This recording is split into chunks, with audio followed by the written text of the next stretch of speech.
There's a controversy brewing in the world of publishing. Several classic children's books by famed British author Roald Dahl are being tweaked. Words like fat and ugly being removed, other passages changed to be more culturally sensitive. Not everyone happy. There's an outcry, though.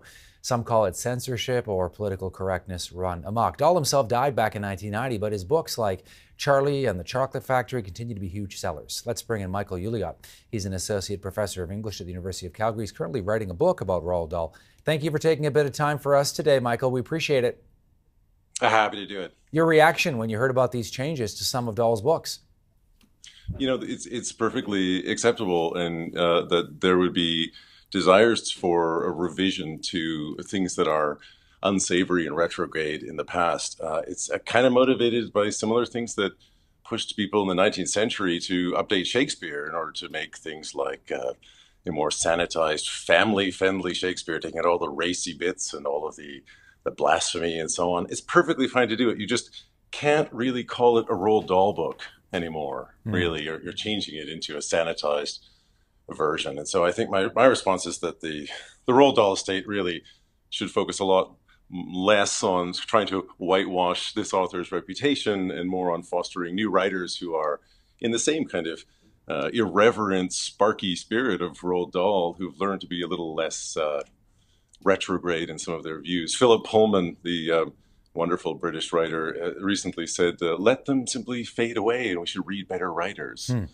You know, it's interesting, Michael, you use the term sanitize, which I think is a good word for, what might be happening here. I know that famed author Salman Rushdie has called this absurd censorship. So what does it mean? I mean, as somebody who studied his work and knows the author, what does it mean when you start to take out certain words that some may find objectionable?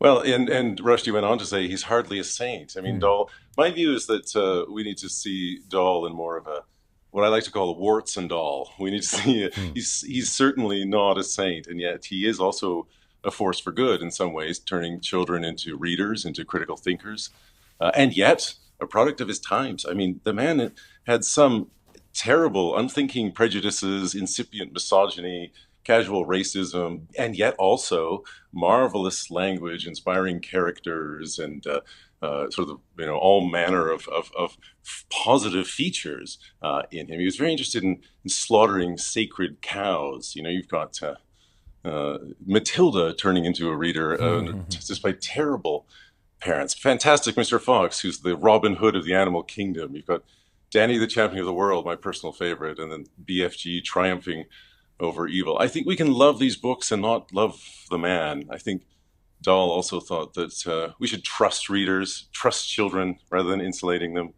He had great respect for children who we wanted to turn into readers ultimately. Yeah, James and the Giant Peach is one that I remember reading. All of the Charlie and the Chocolate Factory, Great Gas Elevator, and on it goes. I'm wondering as well, when you start to take out certain things from a classic book, where do you stop? I guess that's another question. Yeah, where do you stop? I mean, well, certainly, some of these changes are as I say, Dahl is not a sacred text. It's perfectly okay to change his words, but you just can't really call it a Dahl book. It is perfectly, I think, right to take away some of the. I mean, some of his original editors really pushed back about Dahl's original incipient racism with the Oompa Loompas, for example.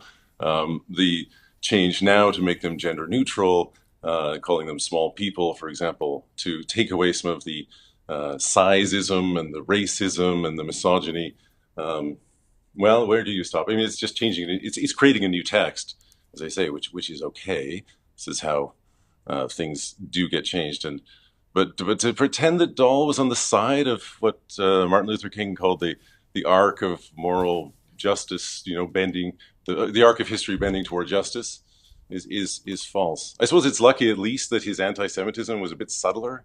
The estate has apologized for that, but still, you can't pretend that some of these things were not there in his. He was a product of a very different era. Yeah, well said, Michael. Thanks for taking a bit of time for CTV News today and giving us your thoughts on the story. Glad to do it. Thanks. Michael Ullyot is an associate professor of English at the University of Calgary, working on a book about Roald Dahl as well.